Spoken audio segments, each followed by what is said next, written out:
โอเคเนาะสวัสดีพี่น้องยังบ่ทันมีคนเบิ่ง โอ้แท็กเดอร์คนติดตามยังไงเนาะฮัลโหลสบายดียังบ่ทันมีใส่คำใส่กุดทางเคียงก็ กุดเซ่เพิ่ง มาเจ้า โอ้คงไล่ เอาปืนไหมสวัสดีเปิดเลย โอ้เดียวเฟนจิน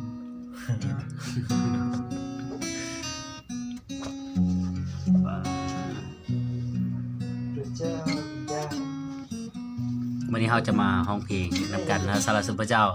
รักวิเศษขอพระคมพระเจ้าพันแสนวิเศษหลายพี่น้อง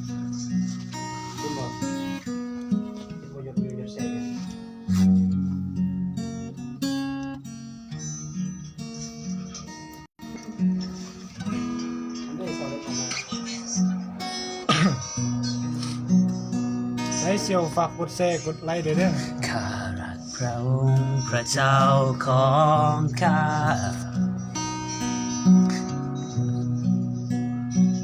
และอยากจะรักพระองค์มากกว่าสิ่งใดในชีวิตข้าทุกสิ่งที่ข้ามีเป็นเพียงครองที่ชั่วคราวแต่ความรักของพระเจ้านั้นมันคงยืนนาน ใส่คำใส่ไหมใส่สุด เพราะรักวิเศษนี้บ่มีในผู้อื่นมีเพียงในรักขององค์พระเจ้าเท่านั้นขอทรงโปรดสอนหัวใจว่ารักที่แท้เป็นเส้นใดรักเหมือนดังพระองค์เพื่อข้าจะรักพระองค์มากกว่าสิ่งใดในชีวิตข้าทุกสิ่งที่ข้ามีเป็นเพียงของที่ชั่วคราวแต่ความรักของพระเจ้านั้นมันคงยืนนานเพราะรักวิเศษนี้ไม่มีในผู้อื่นมีเพียงในรักขององค์พระเจ้าเท่านั้นขอทรงโปรดสอนหัวใจว่ารักที่แท้เป็นเช่นไรรักเหมือนดังพระองค์เห็นไหมพี่น้องได้มีอยากให้ห้องเพลงยังพี่น้องก็คอมเมนต์มาได้เนาะอยากจะห้องเพลงเวลานี้เนาะอยากจะห้องเพลงด้วยกันมีเพลงใดที่อยากให้ห้องก็คอมเมนต์มาเลยเนาะมันคะแนน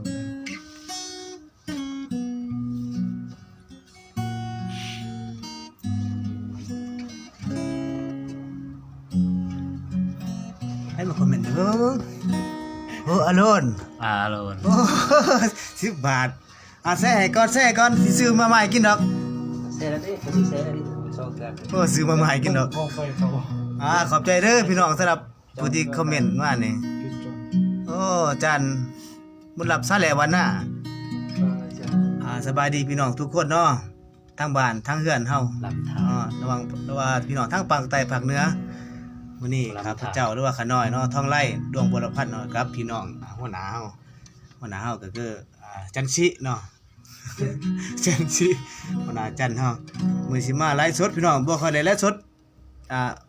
บ่ค่อยได้ไลฟ์สดวันซะเนาะบ่ไลฟ์สดบ่ทันเป็นพี่น้องว่ายังไงแต่ว่าพี่น้องก็ฝากเบิ่งให้แน่เบิ่งตามนี้กันได้เนาะพี่น้องเนาะ ตามนี้ได้แล้วก็ขอเพลงใดเด้อพี่น้อง เนาะบอกก่อนว่าเฮาบ่ได้เตรียมเนาะแต่ว่าพี่น้องขอเพลงมา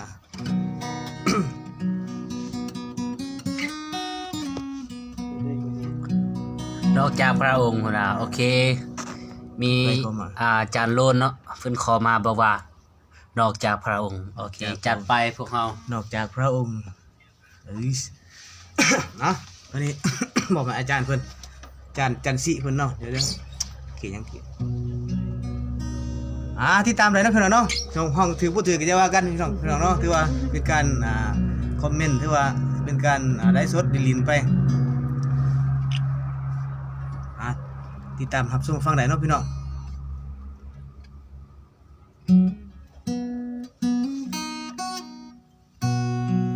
แบบคลาสสิกเนาะ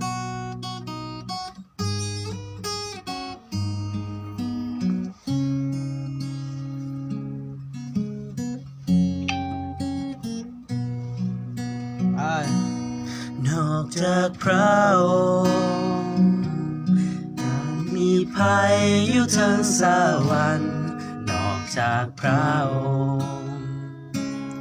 ยังบ่มีสิ่งใดอะไรนอกจากพระองค์จะมีเศษน้ำตาให้ข้านอกจากพระองค์ใจสามารถดูใจข้าได้ถึงว่าห่างกายของข้าและจิตใจของข้าคอยเสื่อมโทรมไปแต่พระเจ้าทรงเป็นกำลังในใจข้าและทรงเป็นพระพรของข้าสืบไปนอกจากพระองค์อีกครั้งนอกจากพระองค์ข้าจะมีภัยอยู่ทั้งสวรรค์นอกจากพระองค์บ่มีสิ่งใดอะไรนอกจากพระองค์มีภัยเศษน้ำตาให้ข้านอกจากพระองค์ไม่ให้สามารถนุนใจข้าได้ถึงว่าห่างกายของข้าและจิตใจของข้าคอยเสื่อมโทรมไปแต่พระเจ้าทรงเป็นกำลังใน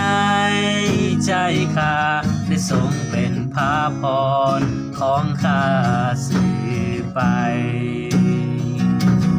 นอกจากพระองค์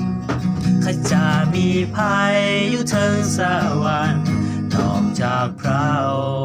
งค์ในโลกบ่มีสิ่งใดอะไรนอกจากพระองค์ใจภัยเศษน้ำตาให้ข้านอกจากพระองค์ใครสามารถนุนใจข้าได้ถึงว่าห่างกายของข้าและจิตใจของข้าคอยเสื่อมโทรมไปแต่พระเจ้าทรงเป็นกำลังในใจข้าและทรงเป็นพระพรของข้าสืบไปพระพรของข้าสืบไปจบไปแล้วเพลงนี้ก็บอกให้แกจานโลดเนาะที่ขอมาเนาะถึงแน่พี่แน่ก็ขอโทษขออภัยเด้อพี่น้องต้องบอกก่อนว่าเฮาบ่ได้เตรียมเนาะพี่น้องเฮามาก็ใส่กันเลยหลดมาก็ดึงแขนกันมาใส่มาก่อนนอนเนาะพี่น้องก่อนท่านอาบน้ำจะได้ก็ฝากกดไลค์กดแชร์เด้อพี่น้องเด้อ แง่กล้อง คันมีคนแชร์หลายๆเทื่อหน้าสิมาห้องอีกพี่น้องเดี๋ยวเผาสร้างกันได้ พี่น้องขอได้เนาะบ่ไปอยู่เชิญเขายังบ่เชิญเขากล่องหน่อย เข้ากล้องหน่อย ลังสม เอาเรากดเลยบ่ เชิญเขากล่องหมายความว่ายังว่าโอ้บอก ขอเชิญเข้ากล้องหน่อย เชิญเขา เชิญ กล่อง ผู้ใดเนาะ เชิญเขากล่องเชิญไผเนาะเขากล่องเนาะบ่ทันได้ไลฟ์สดพี่น้องไลฟ์สดบ่เป็นเนาะก็มาไลฟ์สดเริ่มไลฟ์สด มันว่างๆมันจังซี่ก็ผู้ใดว่างๆเนี่ยก็มาโซเลกันเนาะพี่น้องเนาะ เอาแม่น มีเพิ่นยังอีก ด้วยความหักเนาะ มักเนาะ ด้วยความหักของพระเจ้าฝากพี่น้องติดตามให้เด้อกดไลค์ให้แน่จากคนละ1ไลค์เนาะ คนละ1ไลค์1เซ คนละ1ไลค์คนละ1หัวใจก็ยังดีนะ คือหยัง ด้วยความหักของพระเจ้าเนาะ ผมมักของพระเจ้า ถ้าพี่น้องท่านใดมีอยากได้บทเพลงหยังก็คอมเมนต์มาได้เนาะคันห้องใดก็สิห้องคันห้องบ่ได้ก็สิที่นี่ไว้ ไอ้พวกนั่งเทิงพี่นะ ลูกกลัวก็ เขาก็โอ้เพิ่นบ่เจ้าเข้ากล้องเนาะ ลูกกลัวมีเงินเสด็จ อ๋อเปลี่ยนไปจนกว่าก็ได้เพิ่นว่ามีคนขอมาเนาะจนกว่าพระองค์จะเสด็จลงมาโอเค เอาไปทีละเพลงไปเลย เอาจนกว่าครับ ตอนนี้มีพี่น้องขอมาแล้วจากเอื้อยไก่คนโตน้อยโอเคจัดไปพี่น้อง คือหยังเอาจะได้แล้ว จนกว่าพระองค์เสด็จลงมา ทางนี้ก็เบิ่งหา ม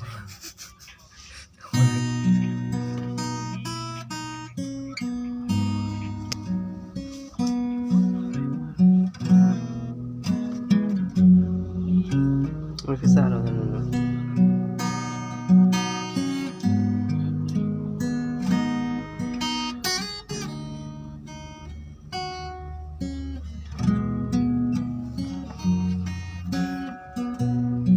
มีคนขอเพลงมา อ้าว จนกว่าพระองค์จะเสด็จลงมาข้าพระองค์จะไปทางนี้ทางที่แคบป่าทุกขาข้าตามไปแบกไม้กางแขน คนเดียว ทางสุดท้ายที่ข้าพระองค์ได้ไปข้าจะได้เห็นภาพพระองค์องค์พระสิริพระองค์เจ้ายินดีต้อนรับข้าพระองค์ จนกว่าพระองค์จะเสด็จลงมาข้าน้อยจะลุกขึ้นแล่นตามพระองค์ไป เมื่อพระสิริพระองค์ปกคุมโลกข้าน้อยจะลุกขึ้นและห้องสรรเสริญ พระเจ้าที่ข้าพระองค์หาเป็นพระผู้โปรดให้โลดพ้นพระเจ้าที่ข้าพระองค์หาจอมละสาแห่งพระสิริจนกว่าพระองค์จะเสด็จลงมาข้าน้อยจะลุกขึ้นแล่นตามพระองค์ไป เมื่อพระสิริพระองค์ปกคุมโลกข้าน้อยจะลุกขึ้นและห้องสรรเสริญ พระเจ้าที่ข้าพระองค์หาเป็นพระผู้โปรดให้รอดพ้นพระเจ้าที่ข้าพระองค์หาจอมละสาแห่งพระสิริจอมละสาแห่งพระสิริ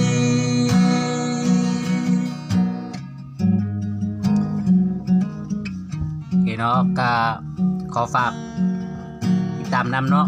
ห้องเพลงอาจสิบ่ม่วนในจักหน่อยก็ขอฝากกดไลค์กดแชร์นะมีเพลงหยังอยากให้ห้องก็คอมเมนต์มาได้เนาะก็ขอฝากถึงคนสเปดเอื้อยไก่คนโตน้อยเนาะก็ฝากไปแล้ว1บทเพลงเนาะพี่น้องท่านใดยังมีอีกเพื่อนๆมีหยังก็คอมเมนต์มาอยากให้ห้องเพลงหยังเนาะคันห้องใดก็สิห้องคันห้องบ่ได้ก็ทีนี้ไว้เป็นโอกาสหน้าเนาะทางนั้นมีบ่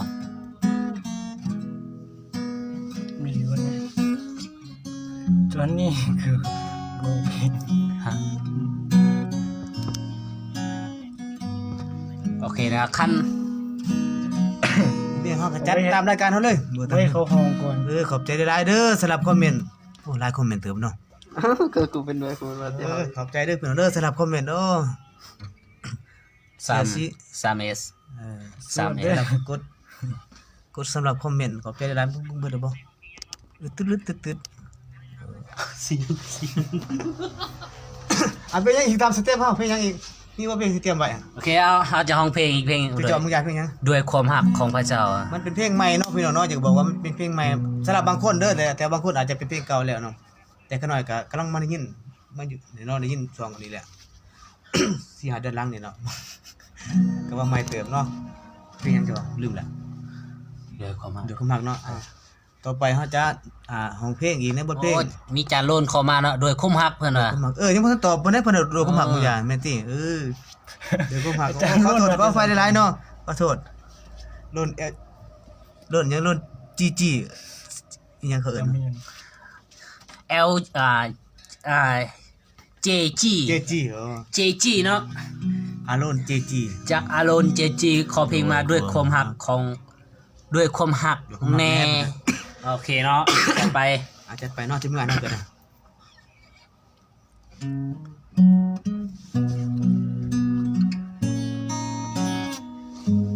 เดี๋ยวถ้าฟังรอบต่อไปส่งเพลงเด้อ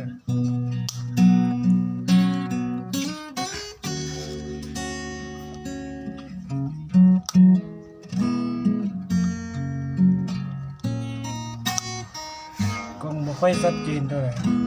มันเป็น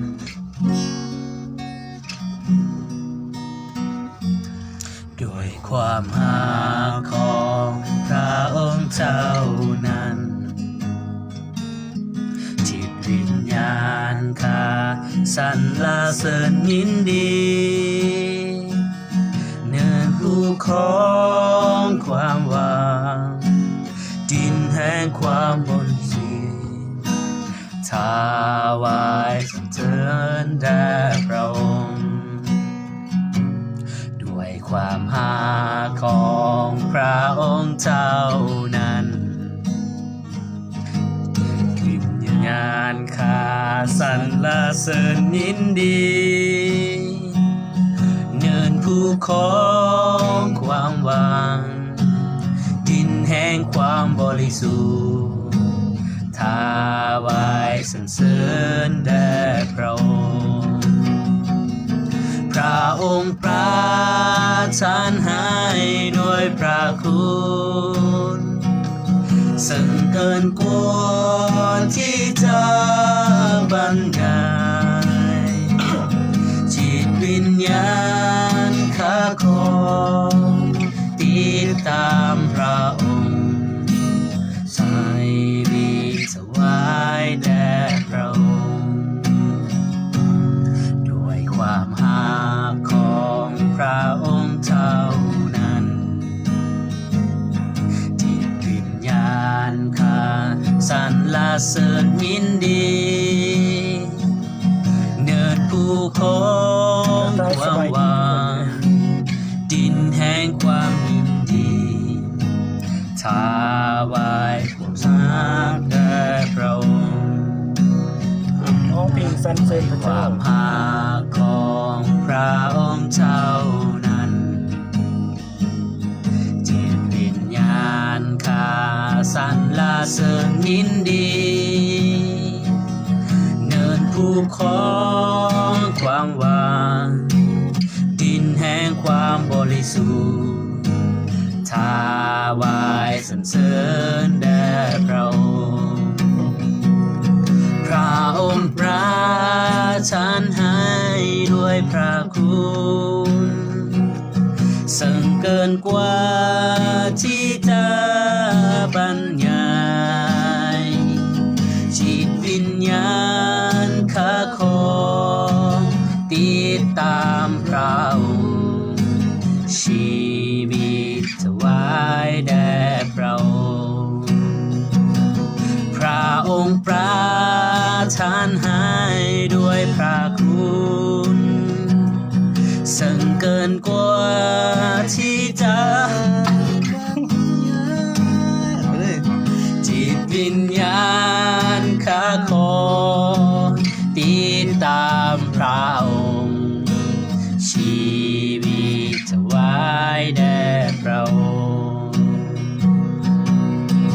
ชีวิตถวายแด่พระองค์ โอ้ประสานเสียงมึงยานเนี่ย ถือว่าเป็นขังตะบิดเนาะที่ว่าประสานเสียงกันแบบบ่ได้ตั้งแบบบ่ได้เตรียมบ่ได้หยังบ่ได้ปรึกษากันอีกนะ ผ่านไปแล้วเนาะก็โดยความหักมอบให้แกอาโลนเนาะหรือว่าจันโลนเนาะจากสวรรณเขตพุ่นเด้อเพิ่นนี่เด้อจันโลนมาจากสวรรณเขตจักหยังเลยคิดจักเพิ่นอยู่ก็ลืมแล้ว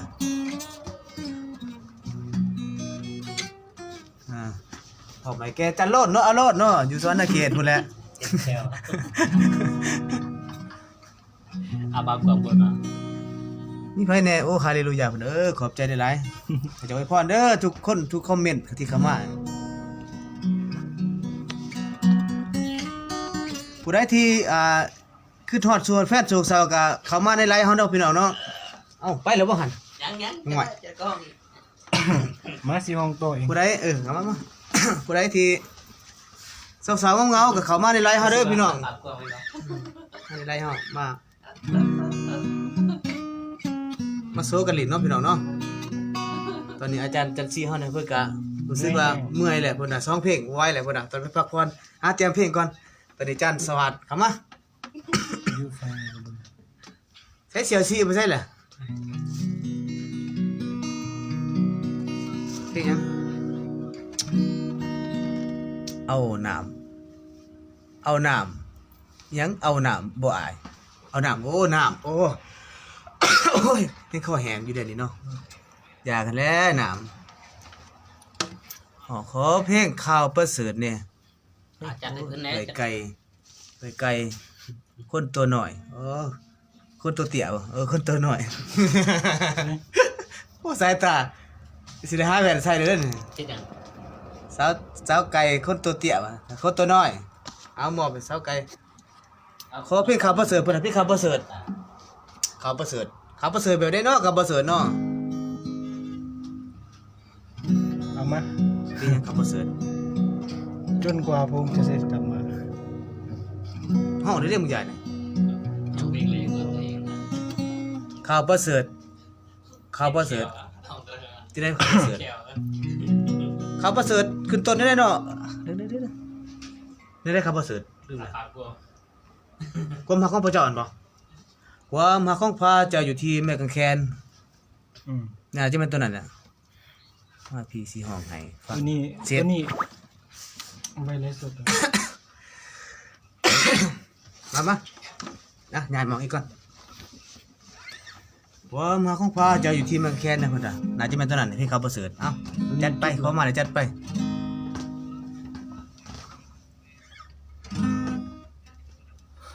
อาสิน้องชี้ใกล้ๆหน่อยจังหน่อย ตัวนี้เขาของคอยเขากด12คนเขาเบิ่งไล่อยู่แต่ว่าเขาบ่รู้ เต็มเด้อ เอาแบบได้แบบไหวๆวะ จะมาทำอะไรอะไร ความหักของพระมาติดอ่ะเอาไปใช่ไหมเดี๋ยวขี้ได้เนาะ กินอะไรแก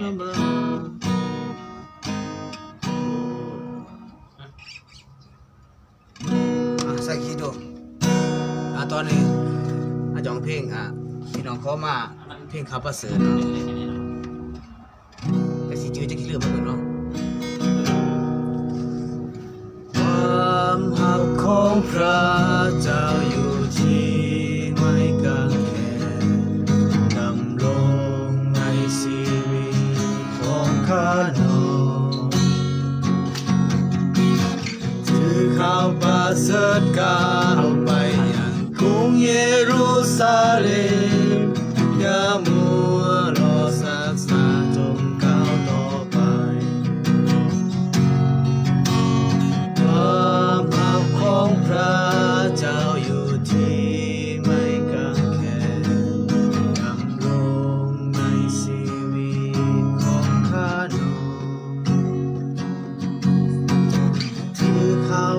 เสด็จก้าวไปยังกรุงเยรูซาเล็มอย่ามัวรอศึกษาจงก้าวต่อไปถึงว่าจะพบการข่มเหงลำบากแต่ว่าพวกเขาจะประกาศข่าวอาณาจักรพระเจ้าอิสระจะต้องมีชัยชนะก้าวไปตามพระบัญชาคริสตจักรของเฮาจงลุกขึ้นมาเถิดจะพบความตายความหนาวก็จะบ่เลี้ยวกลับคืนหลังก้าวไปตามไฟพระวิญญาณข่าวประเสริฐเฮาจงลุกขึ้นมาเถิดจนถึงวันพระเยซูเจ้าเสด็จกลับมาความรักของพระเจ้าอยู่ที่ไม่กางแขนดำรงในชีวิตของข้าน้อย เราลุกกันแล้วก็กันหน่อยเดียว ถือข่าวประเสริฐก้าวไปยังกรุงเยรูซาเล็มอย่ามัวรอศึกษาจงก้าวต่อไปถึงว่าจะพบการข่มเหงลำบากแต่ว่าพวกเสือจะเพิ่มขึ้นประกาศข่าวอาณาจักรพระเจ้าคริสตจักรจะต้องมีชัยชนะก้าวไปตามพระบัญชาคริสตจักรของเฮาจงลุกขึ้นมาเถิดจะพบความตายความหนาวก็จะบ่เลี้ยวกลับคืนหลังก้าวไปตามไฟพระวิญญาณข่าวประเสริฐเฮาจงลุกขึ้นมาเถิดถึงวันพระเยซูเจ้าเสด็จกลับมาก้าวไปตามพระบัญชาคริสตจักรของเฮาจงลุกขึ้นมาเถิดจะพบความตายความหนาว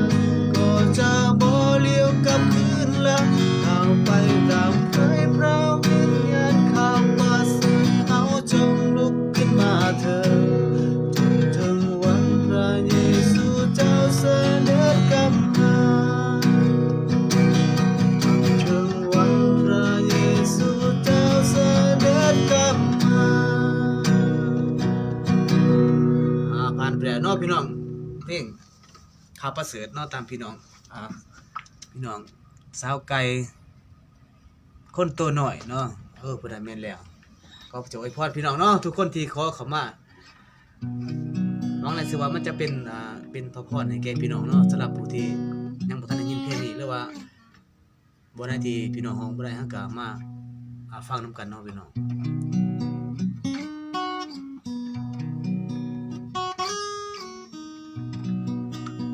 จบไปแล้วเนาะ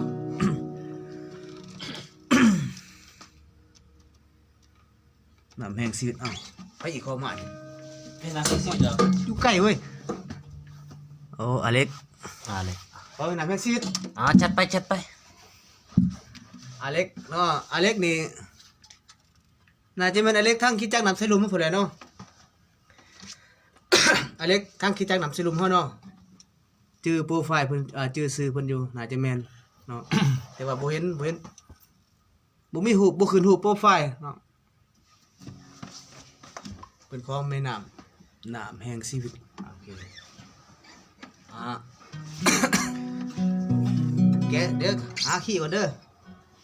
โอ้เพลงนี้ก็ขอฝากถึงอาเล็กเนาะช่วงเวลาที่บางเทื่อเฮาก็เมื่อยเนาะก็ขอบทเพลงนี้ที่จะบรรเทาความอิดเมื่อย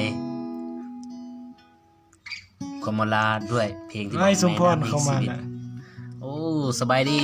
จานสมพรเนาะ ขอเพลงขี้คร้านสุดนี่ ที่คันโสดไหนโอ้ต้องไปหาแฟนเด้อตัวนี้เด้อ ให้สมพรมาแล้วเด้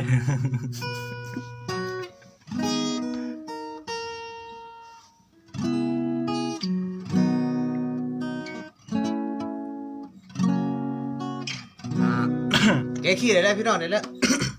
เฮาจะมาห้องเพลง ไอ้สมพรทางนี้คนขี้ฮอดเด้อ แม่น้ำเป็นชีวิตเนาะ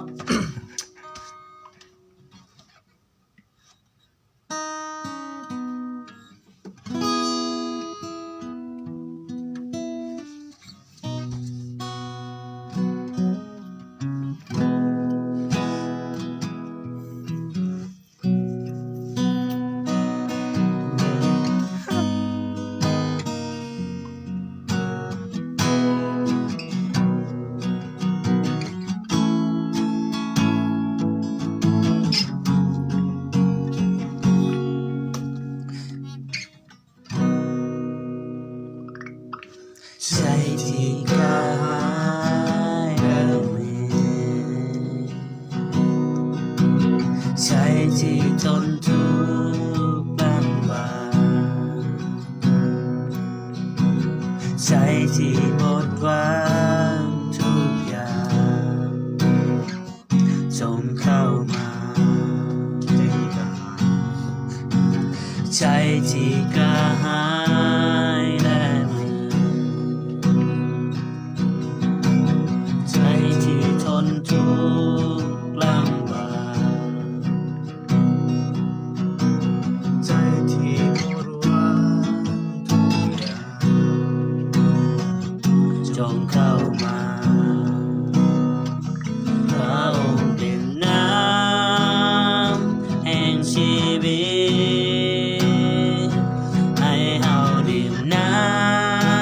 ำแห่งชีวิตหล่อเลี้ยงหัวใจให้ชีวิตใหม่แม่น้ำแห่งชีวิตจะลิ้นไหลมาจากใจใจที่กระหายและเหนื่อยใจที่ทนทุกข์ลำบากใจที่หมดหวังทุกอย่างจงเข้ามาพระองค์เป็นน้ำแห่งชีวิต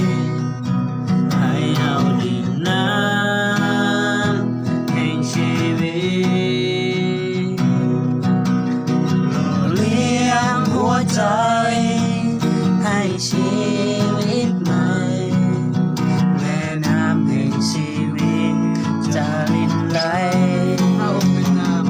พระองค์เป็นน้ำแห่งชีวิตให้เฮาดื่มน้ำแห่งชีวิตหล่อเลี้ยงหัวใจให้ชีวิตใหม่แม่น้ำแห่งชีวิตจะลิ้นไหลมาจากใจ ก็นี่เด้ต้นฉบับ ขอประโยชน์ไว้พอเนาะให้แกอเล็กเนาะที่ได้ขอเพลงนี้เข้ามาแม่น้ำแห่งชีวิตเนาะแม่นแท้เนาะพี่น้องเนาะพระเยซูเป็นแม่น้ำแห่งชีวิตเนาะสำหรับผู้ที่อาจจะต้องการบางสิ่งบางอย่างเนาะชีวิตที่อยู่ในเหมือนกับว่าเฮาขาดสันติสุขหรือว่าขาดหยังบางอย่างเนาะเฮาเหมือนกับว่าเฮ็ดหยังก็บ่คักบ่แน่เนาะพี่น้องลองอธิษฐาน ขอ เนาะ เพลงความฮักแท้ อธิษฐานของหาพระเจ้านั่นแหละพระเจ้าจะเติมเต็มเฮาเนาะ ขอภัยอารอน ความฮักแท้วะ อารอน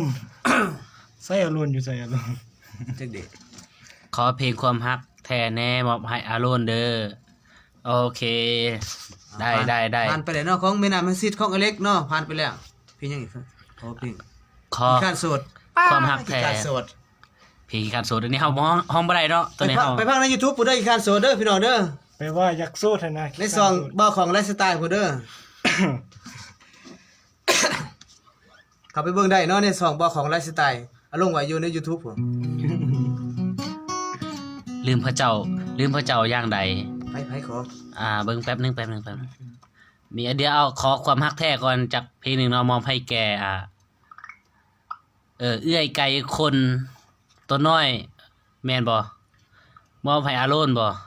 เฮ้ยไกลๆคือตัวหน่อยแล้วเดี๋ยวดิ แม่นบ่ ใส่เรือลงมาเบิ่ง โอเคๆเอาเพลงความหักแท้ ห้าหอใส่เลยห้าหอเนี่ยนี่มันขี้ข้านสดโอ้ตัวนี้ถือว่าขอติดหนีเด้อพี่น้องขี้ข้านสดไปฟังใน YouTube ขี้ข้านสดเจ้าของเสียงเพลงโอ้ข่อยกำลังหยองข่อยขอบใจเด้ออาจารย์ซัพพอร์ต เจ้าของเสียงเพลงเล่นกีตาร์เอ้ยอยู่นี่มีไผจักว่าเพลงขี้ข้านสดเป็นเพลงของเขาหน่อยเนาะเจ้าของเสียงเพลงต้นฉบับเอ้ยเป็นยังบ่อยากกับเจ้าของ เอาความหักแท้ความหัก เขามัก แท้ แท้ทุกคนเขามักเลยโอ้ยครับ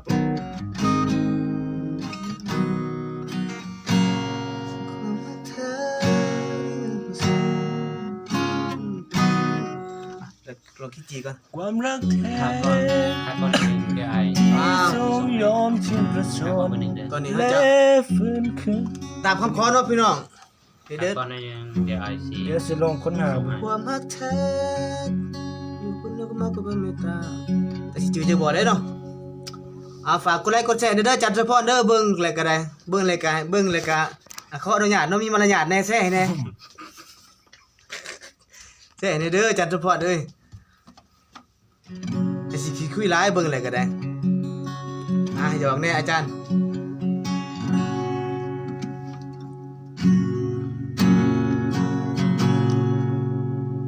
ด้วยพระคุณและความหาของพระบิดา มาเพลงนี้บ่ ที่ข้าห้องสรรเสริญนามัสการความรักนั้นมันคงส่วนนิรันดร์บ่เฮ็ดให้เสียใจสัตย์ซื่อตลอดเวลา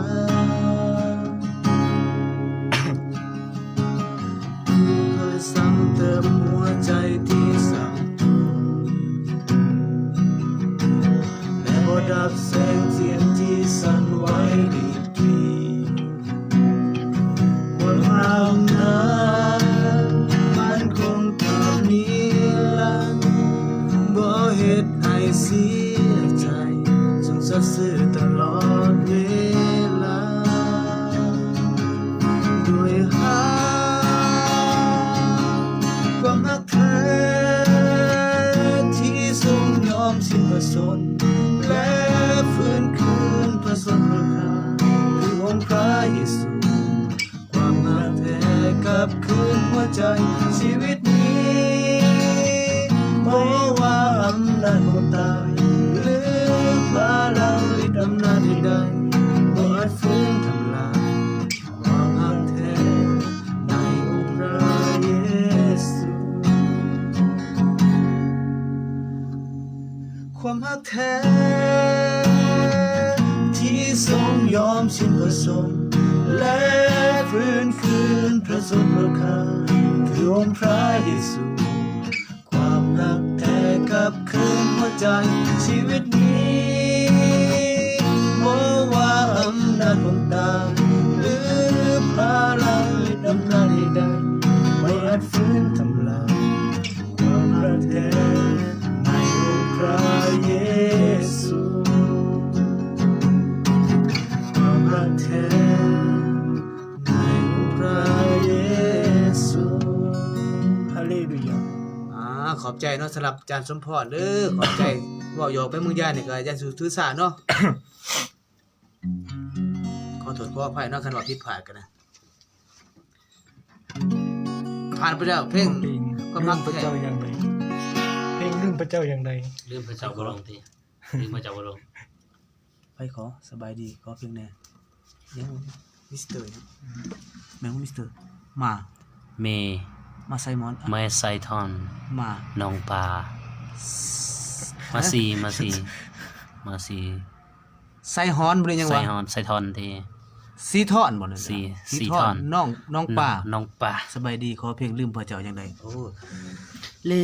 มจะลื โอ้ ม มา พระ มา เจ้าอย่างใด ตัวนี้มาแบบลูกทุ่งเนาะตัวนี้เนาะลืมพระเจ้าลืมจะลืมพระเจ้าเอาขี้ยัง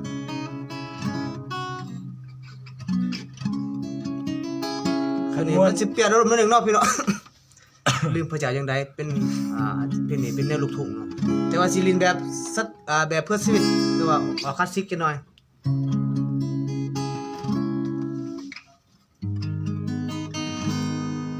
ลืมโอ้สู้ไร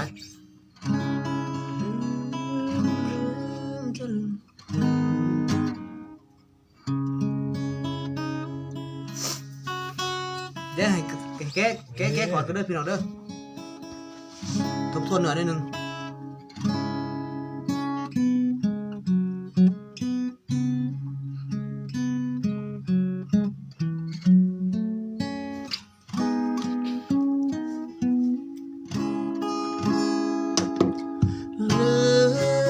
จะลืมพระเจ้าอย่างใดพระคุณท่านนั้นมากมายอย่างใดก็ลืมบ่ลง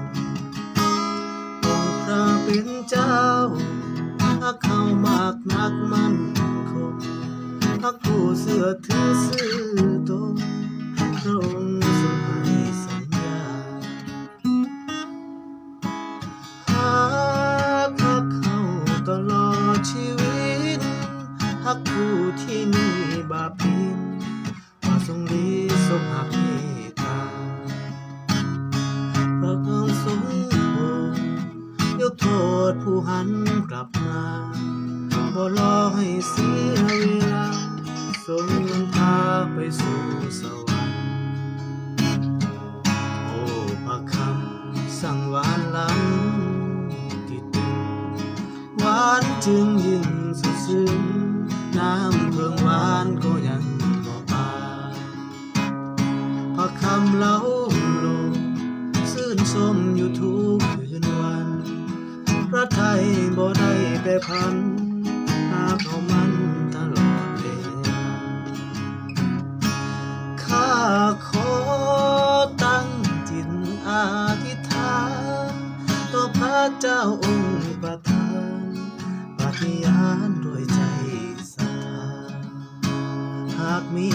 พระอื่นจะบ่เคารพบูชาขอมอบกายใจวาจาต่อพระบิดาผู้เมตตา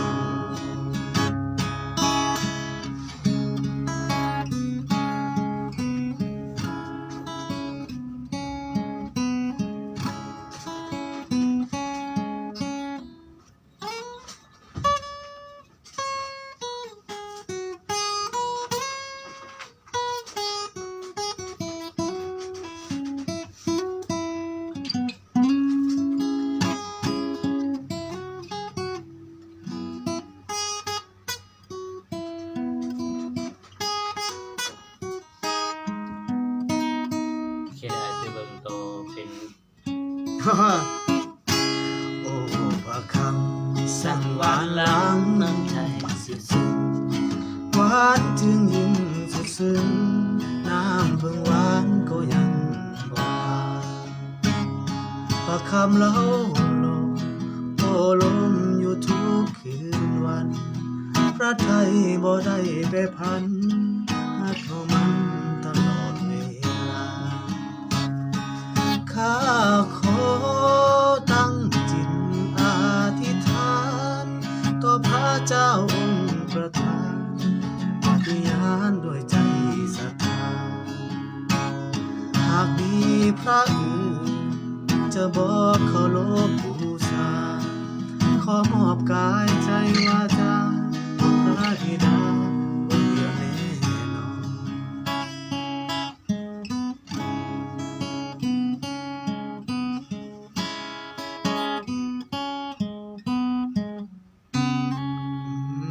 เดี๋ยว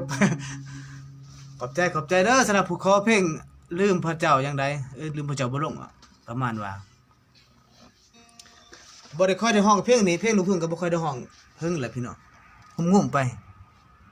ขอบใจอวยพรพี่น้องเนาะบ่ฮู้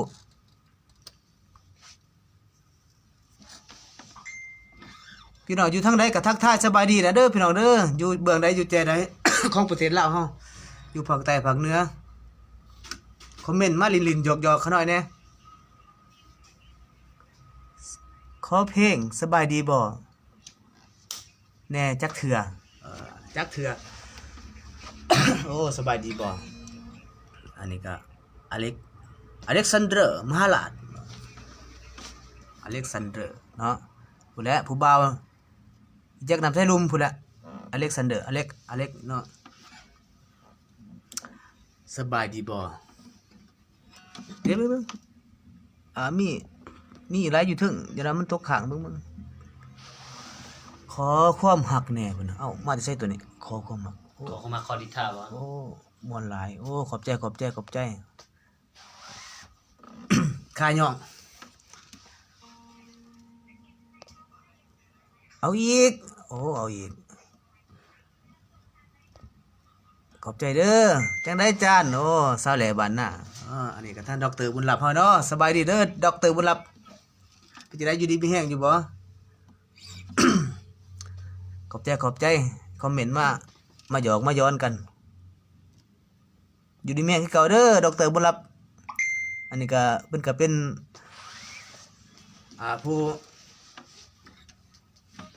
ผู้ใดที่บ่สบายกระเพาะอาหารเพิ่นก็มีเด้อสมุนไพรเพิ่นเด้อดร.บุญลับเด้อเพิ่นมีหวานมียาเพิ่นเนาะสนใจก็ลองไปกินไปใส่ของเพิ่นเด้อเพิ่นมียาดีพวกกระเพาะลำไส้หยังต่างๆบ่จักนะเพิ่นจักเพิ่นได้มาใส่หลายหวานยาเพิ่นนั่นอย่าไปถ้าว่าบ่มีทางเลือกทางหาก็ลองไปสนับสนุนเพิ่นลองไปถามเพิ่นได้สาวแหล่บ้านนาเพิ่นว่าขอบใจสำหรับสติกเกอร์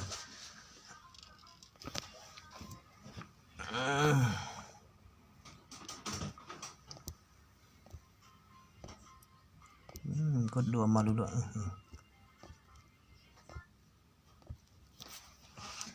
ขอโทษขออภัยด้วยพี่น้องที่ความบ่สะดวกโทรศัพท์หน่อยเดียว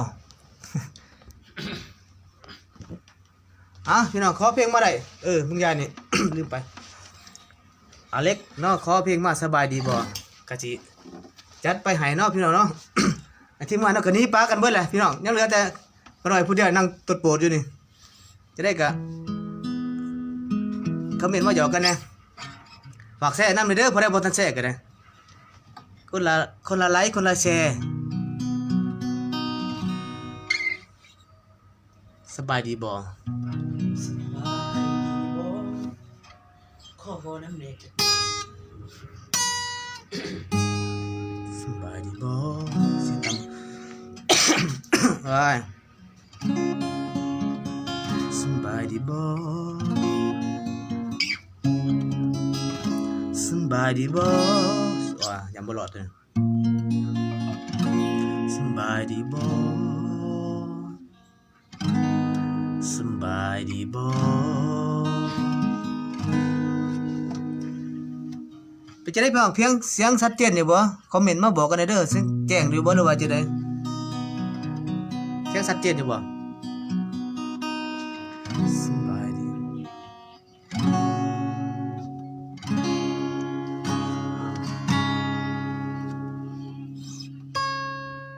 บ้านวิชาจะออกมาพูดที่ยังวะ จังหวะเดิมเพลง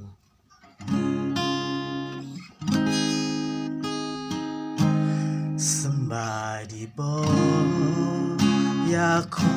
เว้านำจากหน่อยมึงนางว่าง้อยมียังให้ซอยแน่บ่เบิ่งส่งคิดเครียดขอคุยน้ำสิเครียดบ่น้อ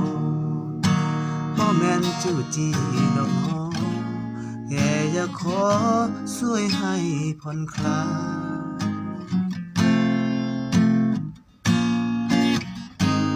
ช่วงนี้เป็นจังไดถามใจยังดีอยู่บ่เฮ็ดงานเมื่อยบ่น้อหรือว่าขัดข้องมองใดเพราะเจ้ายังห่วงยังเฝ้าห่วงยังหักล้นใจปัญหาบ่ว่าสำใดวางใจพระองค์ช่วยทันบอกพระเยซูพระองค์จะอยู่ข้างเธอทรงนำหนุนใจให้เธอเส้นทางที่เธอจะไปถึงฝันเหนื่อยหลายบ่ต้องฝ้าวค่อย สักวันในพระเจ้าบ่มีทางตันอธิษฐานด้วยใจรอคอยพระเจ้าอวยพรบ่ได้สอนแต่หนุนใจเจ้ามือใดหักเหงาเอาจังมาเว้ากันไหมกินข้าวหลายๆนอนให้สบายพักกายพักใจขอพระเจ้าคุ้มสู้ไว้เป็นกำลังใจเสมอ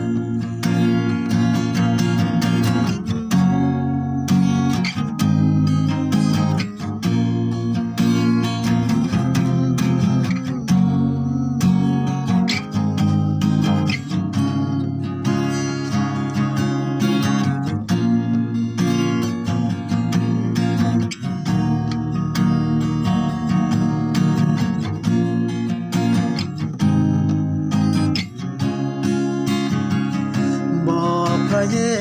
ซูพระองค์จะอยู่ข้างเดินทรงนำหนุนใจให้เจอเส้นทางที่เจอจะไปฮอดฝันเมื่อยหลายบ่ต้องฟ้าวค่อยก้าวต้องถึงสักวันในพระเจ้าบ่มีทางตันอธิษฐานด้วยใจรอคอยพระเจ้าอวยพรบ่ได้สอนแต่หนุนใจเจ้ามือใดหักเหงาเฮาจังมาเว้ากันไหมกินข้าวหลายๆนอนให้สำบายพักกายพักใจขอพระเจ้าคุ้มสู้เธอไว้เป็นกำลังใจเสมอขอพระเจ้าคุ้มสู้เจ้าไว้คอยยังอธิษฐานเพื่อเด้อสบายดีเด้อมอบนี่เพลงนี้ก็มอบให้อเล็กเนาะเป็นขอมาสบายดีบ่พุ่นน่ะเนาะถามข่าวสบายดีก็สบายดีอยู่เนาะพี่น้องเจ้าดีสบายดีอยู่บ่ก็ขอพระเจ้าเสริมกำลังพี่น้องทุกคนเนาะที่ได้ยินได้ฟังเพลงนี้หรือว่าพี่น้องอยู่ทางบ้านของพวกเฮาเนาะที่ท้อถอยหรือว่าพบปัญหาอุปสรรคต่างๆเนาะพี่น้องก็อย่าลืมที่จะพึ่งพาพระเจ้าเนาะเฮาเฮ็ดหยังเองบ่ได้เนาะเฮาต้องพึ่งพาพระเจ้าเนาะขอพระเจ้าสู้กำลังเฮาเนาะทุกอย่างแม่นพระเจ้าเป็นผู้กำหนดกฎเกณฑ์เนาะเฮาอาจจะตั้งเป้าเฮาอาจจะเฮ็ดทุกสิ่งทุกอย่างได้แต่ว่าอย่าลืมว่าพระเจ้าเป็นผู้กำหนดเนาะเวียกงานการสร้างเฮาจะสำเร็จได้หรือว่าจะล้มลงก็แม่นพระเจ้าเป็นผู้กำหนดเนาะฉะนั้นมอบปัญหาต่างๆไว้กับพระเจ้าเนาะปักตาเบิ่งพระเยซูเนาะขอพระเจ้าอวยพรอเล็กเด้อ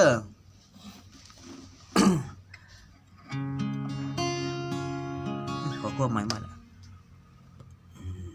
ขอบใจเด้อพี่น้องผู้ที่เขามารับชมสบายดีเนาะพี่น้องเนาะมื้อนี้เฮามาไลฟ์สดเนาะก็เป็นการสรรเสริญพระเจ้าเนาะ จาน เวลาว่างๆก่อนสินอน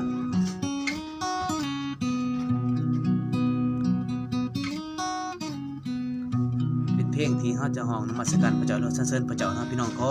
สามารถขอเข้ามาได้เนาะ เป็นไรเต็มงานเฮามีเพลงหยังอีก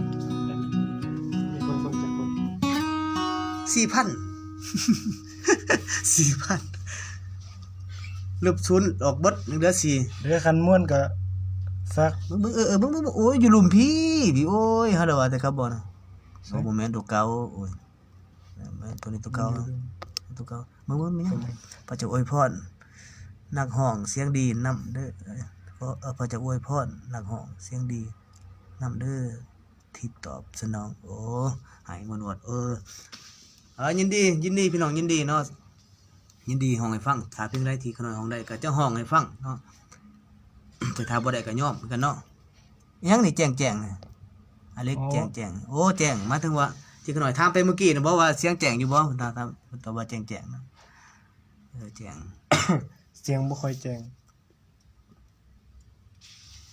พี่น้องบ่มีขอมาเฮาก็จนเฮาก็สิได้ลงเนาะแต่ถ้ามีคนขอมาเฮาก็จะได้ห้องไปเรื่อย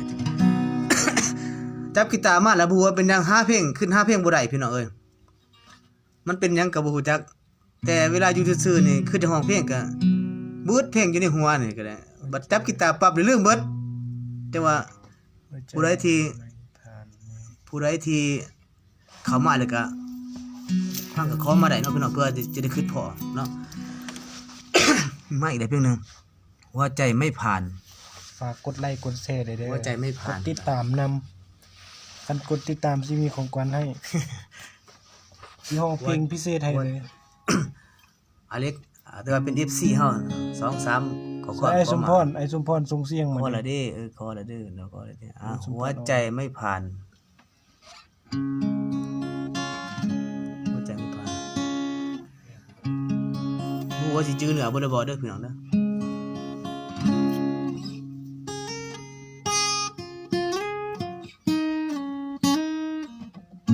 เอาแบบนี้ซะเนาะ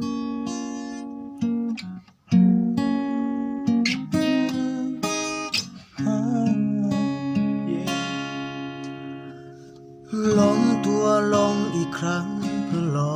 คอยวันใหม่ตื่นมาความเหงาอาจจะเลือนหายเรื่องดีๆเข้ามาแล้วมันก็ผ่านไปผ่านเลยไปหัวใจก็เหมือนเดิมเรื่องที่เคยทำลายวนเวียนในใจฉันแค่คนรักกันกับห่างไปไหนหัวใจที่สับสนมีใครจะเอาไหมแค่สักคนที่จะไม่ทิ้งกันและเมื่อฉันได้มีพระเจ้าเข้ามายืนอยู่ตรงนี้หัวใจที่มีเต้นแค่เพียงให้ผ่านไปรักแท้ที่ได้สัมผัสก็ประโลมในหัวใจให้ทุกเวลาไม่ใช่แค่วันที่หมดไปจะไม่ยอมพ่ายแพ้จำนนต่อความทุกข์ไม่ท้อแม้มันจะหนักแค่ไหนมั่นคงในความรักที่ไม่มีเงื่อนไข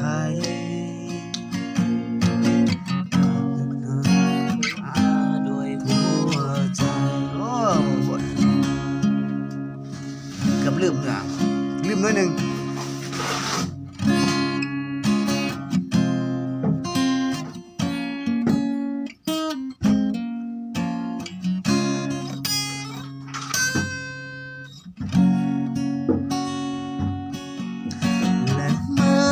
ฉันได้มีพระเจ้าเข้ามายืนอยู่ตรงนี้หัวใจที่มีไม่เต้นแค่เพียงให้ผ่านไปรักแท้ที่ได้สัมผัสก็ประโลมในหัวใจให้ทุกเวลาไม่ใช่แค่วันที่หมดไปจะไม่ยอมพ่ายแพ้จำนนในความทุกข์ไม่ท้อแม้มันจะหนักแค่ไหนมั่นคงในความรักที่ไม่มีเงื่อนไขจะได้หรือไม่ทิ้งใจโอ้มันลืมตอนท้าย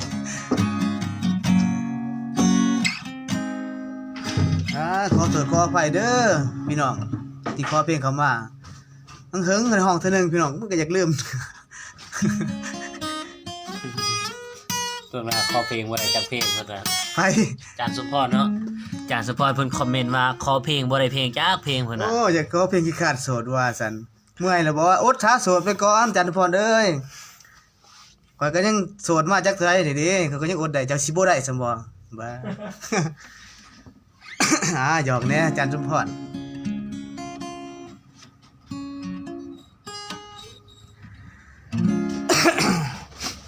เพลงผ่านไปก็มอบให้แกอเล็กเนาะหัวใจไม่ผ่านไปเนาะมีพระเยซูแล้วเฮาบ่ต้องไปซีเรียสกับหยังเนาะพี่น้องทุกอย่างเป็นนำพระทัยของพระเจ้าทุกอย่างมอบไว้กับพระเจ้าเนาะขอพระเจ้าสู้กำลังเนาะพี่น้องผู้ที่ได้ยินเพลงนี้เนาะหรือว่าผ่านไลน์นี้บ่ว่าจะผ่านมื้อนี้หรือมื้อใดไปก็ให้เมื่อได้ยินเพลงแต่ละเพลงที่เฮาไปก็เป็นเพลงที่หนุนใจเนาะพี่น้องขอมาก็เป็นเพลงที่หนุนใจเนาะก็หน่อยก็มักเพลงสไตล์นั้นนี่เนาะหนุนใจพี่น้อง ขอพระเจ้าสู้กำลังเนาะหนุนใจพี่น้องผ่านไปแล้วครับ ได้แต่ทีมงานเฮา งามเลย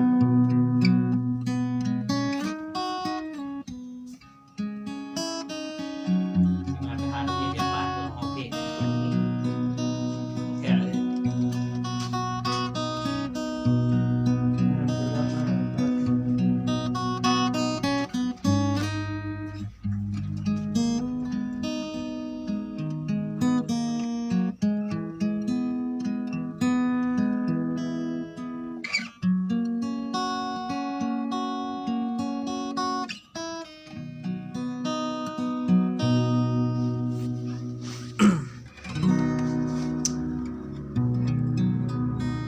จับกีตาร์แล้ว คือท่าเพลงบ่พอ เพลงยังเนาะ ลำธาร ลำธารเนาะ ลำธาร คือห้องในมึงอยากเป็นเนาะยังบ่ ยั ยัง งเนาะ ไปนำไปชีวิต โอ้มึงมีผู้ขอขมักกระซิบอยู่ทางข้างนี่แหละบ่ได้ใกล้ดอกพี่น้องเพิ่นบอกว่าขอเพลงลำธารนะพี่น้องให้เพิ่นจันสิเนาะลำธาร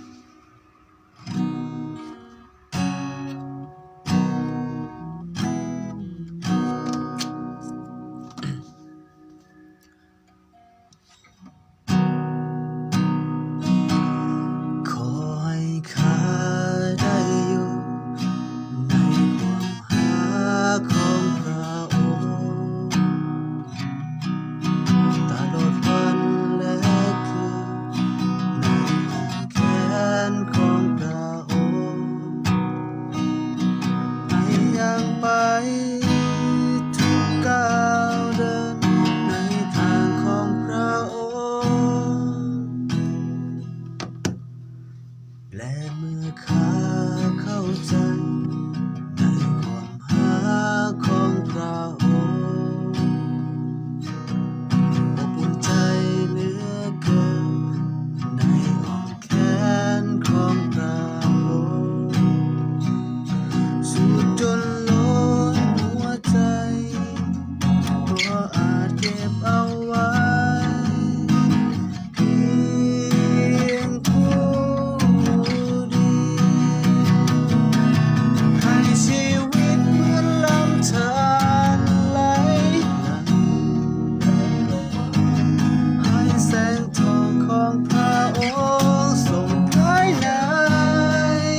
มอบให้แก่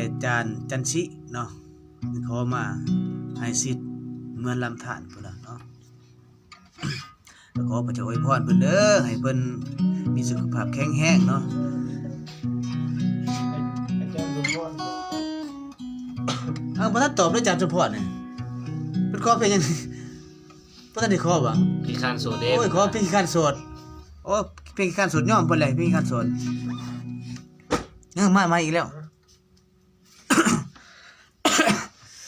โอ้ FC พี่น้องโอ้สบายดีเด้อตอนนี้เขากำลังไลฟ์สดร้องเพลงสรรเสริญพระเจ้าเนาะพี่น้องห้องหนุนใจกันเลยกันเนาะพี่น้องผู้ใดที่บ่ได้ไปไสหรือว่าไถเฟซลินอยู่ก็เขาว่ามาแวะมาหยอกมาส้มมาสนทนากันได้เนาะพอเพลงใดเด้อพี่น้องเพลงใดขน้อยก็จะร้องให้ฟังแต่เพลงใดที่ขน้อยบ่ได้ก็ขน้อยก็จะยอมพี่น้องเนาะเอาโอกาสหน้าถ้าได้ไลฟ์สดก็จะร้องให้ฟังใหม่เนาะต้นนี้มีเพิ่นขอเพลงเม็ดเกลือแน่เพิ่นน่ะโอ้ มีเม็ดเกลือแสงสว่าง โอ้ FC ได้นี่ได้เม็ดเกลือเฮาเป็นเม็ดเกลือและแสงสว่างหั่นติแม่นติตัวนั้นติ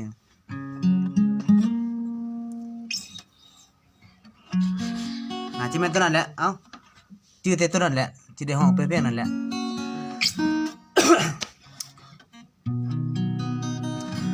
ตั้งขี้ก่อนเด้อ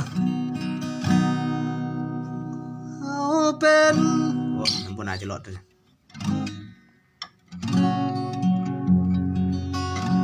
เฮาเป็นโอเค เม็ดเกลืออะไรแซงเฮาเป็นเม็ดเกลือเนาะก็จะมอบให้แกเล็กเนาะเฮาเป็นเม็ดเกลือพุ่นเนาะแม่นแท้เนาะพี่น้องเนาะเฮาเป็นเม็ดเกลือเนาะคริสเตียนเฮาต้องเป็นเม็ดเกลือเนาะเป็นเม็ดเกลือและแสงสว่างให้แก่ชาวโลกเนาะที่บ่รู้จักพระเจ้าเนาะต้องเป็นเม็ดเกลือไปสู้ไปเสิร์ชสู้พี่น้องผู้ที่อยู่ในความหยังผู้ที่ขาดสันติสุขหรือว่าหยังต่างๆเนาะต้องเป็นเม็ดเกลือให้แก่เขาเจ้าเนาะคริสเตียนเฮาอยู่เขาจะมีความหมายคือเป็นเม็ดเกลือและแสงสว่างเนาะบ่แม่นเป็นเพื่อตัวเองเนาะพี่น้องเป็นพระพรให้แก่กันและกันเนาะ เอาหลายแหละเดี๋ยวพี่น้องสิหายขอเพลงอีกแน่บ่เนาะขอเพลงอีกแน่บ่ได้บ่เนาะหัวใจผู้รับใส่โอ้จักหน่อยเด้อเอาเป็นมิตรเกลือเนาะไปตามลำดับเนาะได้อยู่พี่น้องได้อยู่ แต่ยันแต่สิลืมเนื้อน่ะตอนนี้จะเป็นเพลงมอบให้แก่อเล็กก่อนเนาะ เอาเป็นมิตรเกลือ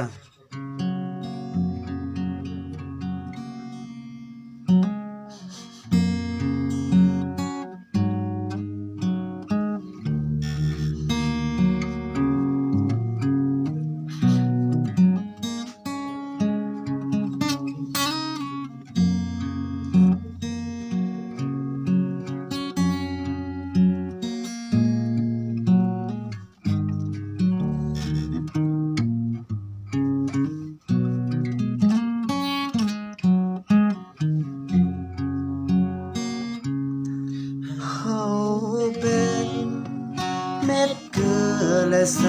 งสว่างความหักบ่ได้จืดจางเย็นลงเหมือนดังทานไฟก้อนเดียวหากพระเจ้าสุขใจแน่นเดียวเพื่อนบ้านก็จงได้เลี้ยวหากเขาเส้นเดียวเหมือนหางพี่เองเขาเป็นแยงแห่งเครือองุ่นพระเจ้าผู้ซอยคำจูนอวยพรให้เฮาเกิดผลมากมายแม้นไกลห่างพระองค์เมื่อใดยิ่งใหญ่บนความหมายถ้าทีมเฝ้าไฟ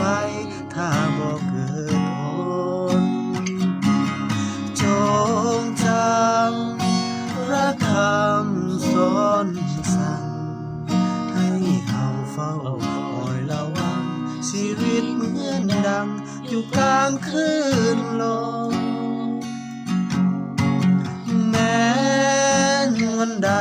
ที่ใจโลภลงเพราะคืนแห่งความโลภหลงวอนพระคิดซอยให้เฮากลับมาจงจำพระคำสอนสั่งให้เฮาเฝ้าคอยระวังชีวิตเหมือนดังอยู่กลางคืนลมแม้นวันใดที่ใจโลภเพราะคืนแห่งความโลภหลงวอนพระคิดซอยให้เฮากลับมา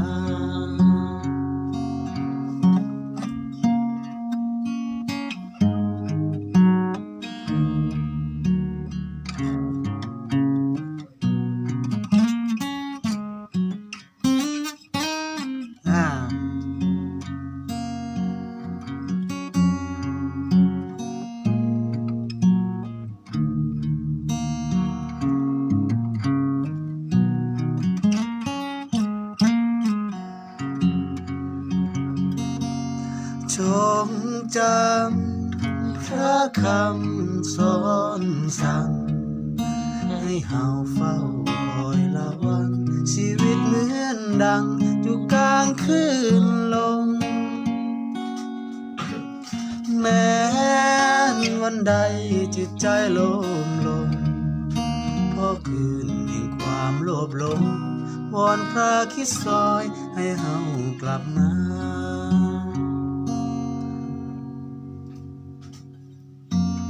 บ่ได้ว่า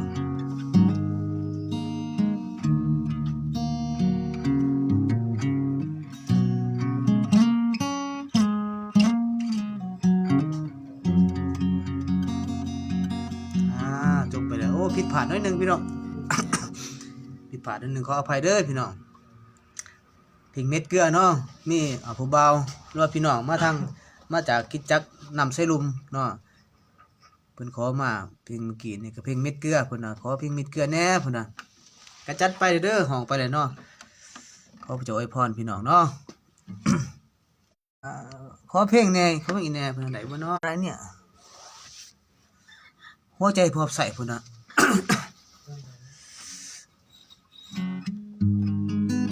หัวใจพอบใส่เนาะพี่น้องท่านใดเด้หัวใจของหัวใจพอบใส่เนาะยังอยู่บ่เด้ขอเพลงหัวใจพอบใส่แหน่เพิ่นน่ะชื่อหยังชื่อหมาบ่ละหมาสายมอนบ่สายทอดว่าหมาสายทอดบ่สายทอดอันยังประมาณนี้แหละน้องป้าบ่น้องป้าบ่น่าจะเป็นน้องป้า ยังกระยาเนาะหัวใจพบใส่เพิ่นว่าพี่น้องขอมาเพียงใดที่ห้องใดก็จะห้องให้ฟัง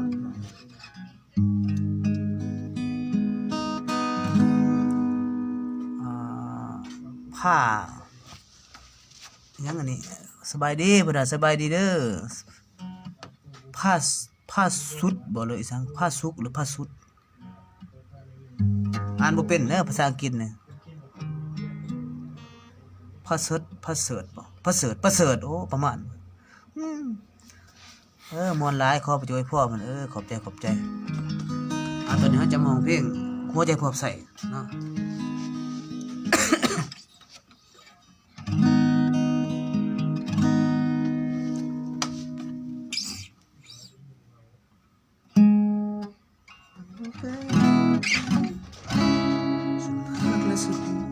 แกขี้ก็เด้อเพื่อนเด้อหาขี้ก่อน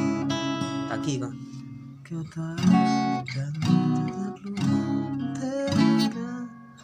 ลิ้นขี้ดีเมเนอร์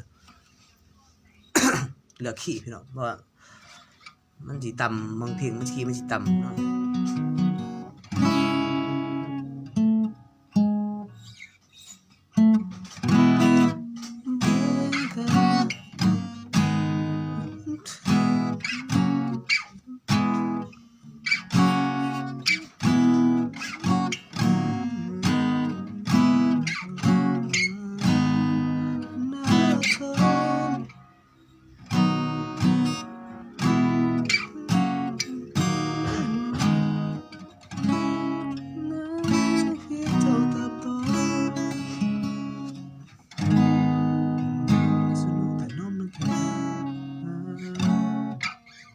กินได้ยังมาขี้เก่าอยู่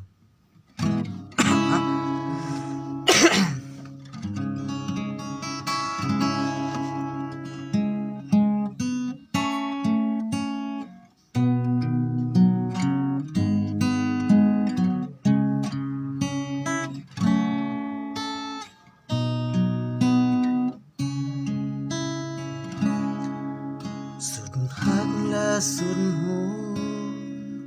จะน้อมดังแก้วตาเปรียบดัง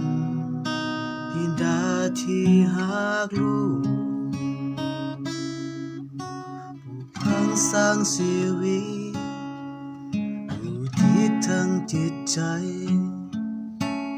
หวังเพียงแต่เจ้าเติบโตจากวันที่เกิดมาลูกเอ้ยพ่อห่วงใยดูแลอยู่ใกล้บ่เหินห่างเมื่อยามมีปัญหาเข้ามาช่วยแก้ไขนี่แหละหัวใจผู้หักษาจะทุ่มเทแห่งกาย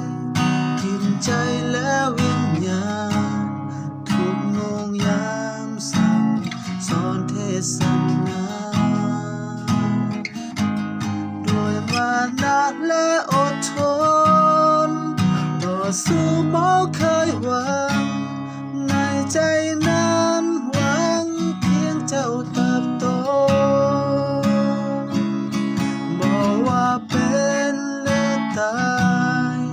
ร่างกายเป็นพุ่มดินจะบ่หนีจากทางที่มุ่งหวังเปรียบพลังที่ฝังใจ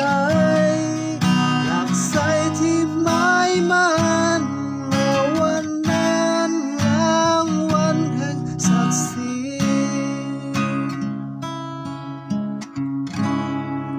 สุดหักสุดบูชาสอกหานำพระทัยทองจิตใจในพระเจ้าเสื่อพรั่งพรางบรรษาสั่งว่าจงเลี้ยงดูลูกแก่ที่เฮาได้มอบหมายบ่คิดจะท้อแท้หากแม้นกายเสื่อมไปแต่จิตใจจำเริญขึ้นต่อสู้สุดกำลังแข่งขันถึงจุดหมายจนชีพวายตายกลางแขนทุ่มเทแห่งกายจิตใจและวิญญาณทุกโมงยามสั่งสอนเทศนาด้วยมานะและอดทนต่อสู้บ่เคยหวังในใจนั้นหวังเพียงเจ้าเติบโตบ่ว่าเป็นหรือตายห่างกายเป็นพุ่นดินจะบ่หนีจากทางที่มุ่งหวังเยี่ยมฝันหลังที่ฝังใจหลักใสที่หมายมั่นรอวันนั้นรางวัลแห่งศักดิ์ศรีรอวันนั้นรางวัลแห่งชีวิตรอวันนั้นรางวัลแห่งชีวิต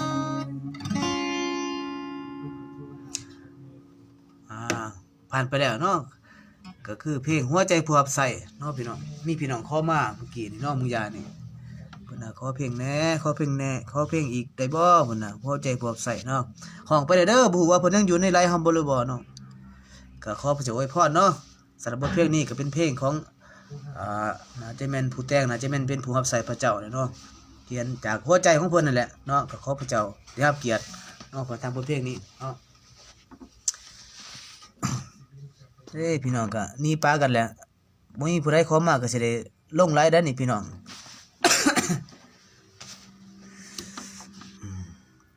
โอ้ม่วนหลายเพิ่นน่ะขอพระเจ้าอวยพร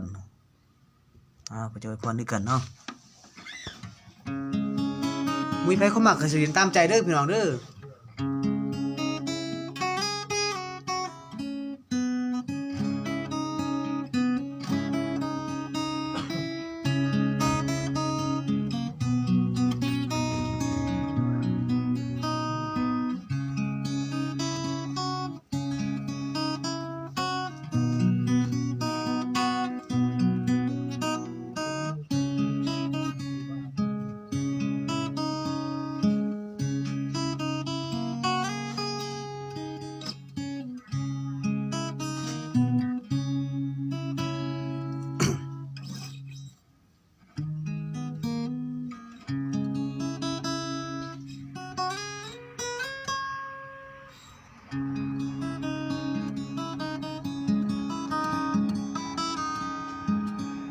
เชิญเข้ากล่องหน่อย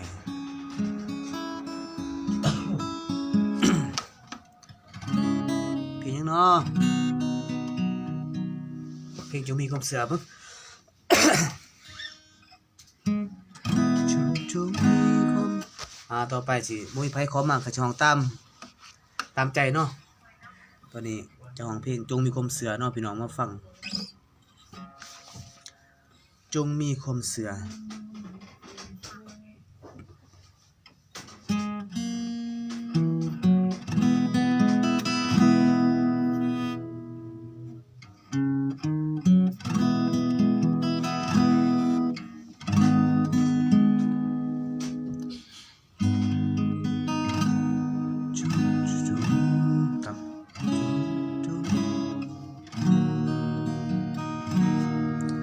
จงมีความเสื่อ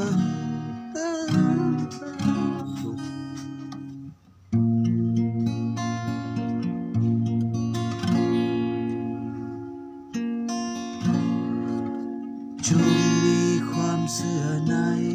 พระองค์เธอพระองค์เป็นทุกสิ่งเป็นทุกอย่างที่ใจของเฮาเฝ้าพึ่งพาจงมีความเสื่อในพระองค์เธอพระองค์เป็นทุกสิ่งเป็นทุกอย่างที่ใจของเฮาเฝ้าพึ่งพา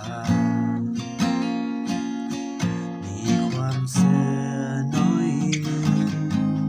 ภูเขาก็เลื่อนได้เปลี่ยนสิ่งหายหนักใจกลายเป็นดีห่วงความเสื่อห่วงใจห่วงกันสายนิดเดียวจะได้เห็นถึงการอัศจรรย์เหมือนคนนั้นที่เขาหายพระเยซูทรงรักษาตามพระสัญญาที่ทรงประทานบ่มีเหลือสิ่งใดแล้วที่ยากเกินไปมาห่วงใจเสื่อในพระเยซูเหมือนคนนั้นที่เขาหายพระเยซูทรงรักษาตามพระสัญญาที่ทรงประทานบ่มีเหลือสิ่งใดแล้วที่ยากเกินไปมาห่วงใจเสื่อในพระเยซูมาห่วงใจเสื่อในพระเยซูสำหรับไลฟ์นี้ก็สิได้ลงไลฟ์เด้อพี่น้อง ขอบใจสำหรับพี่น้องทุกคนทุกท่านที่มาคอมเมนต์เนาะกดไลค์กดแชร์ให้เด้อขอพระเจ้าอวยพรพี่น้องทุกคนหวังได้เชื่อว่าบทเพลงแต่ละเพลงจะเป็นพระพรในแก่พี่น้องทุกคนเนาะจะเป็นพระพรในแก่พี่น้องผู้ที่ได้ยินได้ฟังเนาะขอพระเจ้าอวยพรพี่น้องเนาะทุกคนเด้อสำหรับข้าพเจ้าก็จะได้อำลาพี่น้องซ้ำนี้เนาะพี่น้องเนาะขอพระเจ้าอวยพรบ๊ายบายจิ้วนี่